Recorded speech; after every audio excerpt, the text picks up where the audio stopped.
For those people who watched The Hunger Games before, you probably all viewed it the same way.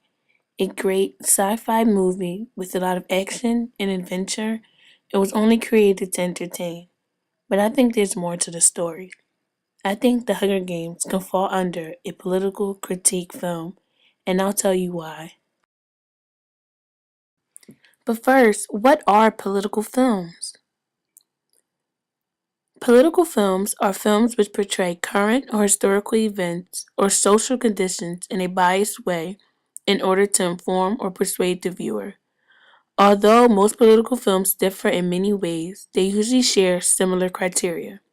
They usually have inspiring figure, relatable to society, and critiques social conditions. The first criteria is that they have inspiring figures, which means they not only inspire other characters, but the viewer as well. In the film The King's Speech, King George VI was constantly being criticized as an unfit king because of his impaired speech. After the great struggle, he was able to find his voice and lead his country through war. Another example will be in the film Hotel Rwanda. During the war against the Hutu and the Tutsi people, Paul Ruzensberger risks his life to save his family and friends and countless others by turning his hotel into a refugee center. These characters make you feel their strength and selflessness and make you reflect on ways you could be more like them. And the Hunger Games also demonstrates this. We all know that famous scene where Katniss volunteers for her sister at the reaping. Rem! I volunteer! I volunteer! I volunteer as tribute! After winning the games and constantly defying the Capitol, she becomes the source of strength and hope for the people in the districts, referring to her as their Mockingjay. You burn with us! The next criteria is that it's relatable to society. This means that it shows actual conditions of that society. Going back to Hotel Rwanda, it is based off actual events in the country of Rwanda. It demonstrates the war and the large genocide of the Tutsi people. It also shows the role in which their government plays. Although it's not as clear, The Hunger Game also does this to the United States. Even though the US is a democracy and Panem is a dictatorship under President Snow, it shows the economic system in which the US has. Together, as one.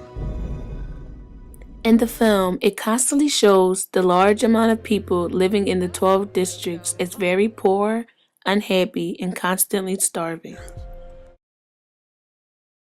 while the very small group living in the capital is extremely wealthy and controls the country.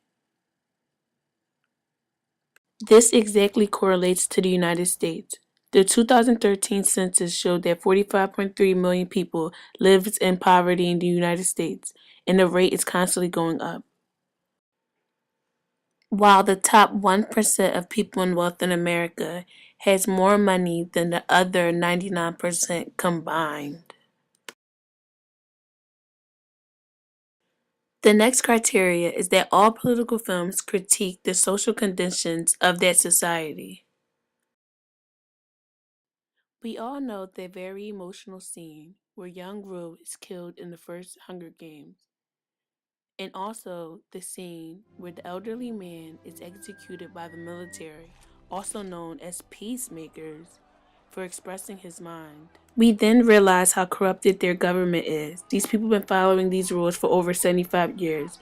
It's a critique on the people in our country, how we blindly follow authority like the government, military, and police because we think it's the right thing to do, and the law. For example, with the Ferguson case, the young male was killed by the police. We think it's okay because he broke the law. But in the film, the elderly man broke their law, and we think the military is still wrong. The Hunger Games is a critique on the societal conditions and our state of mind.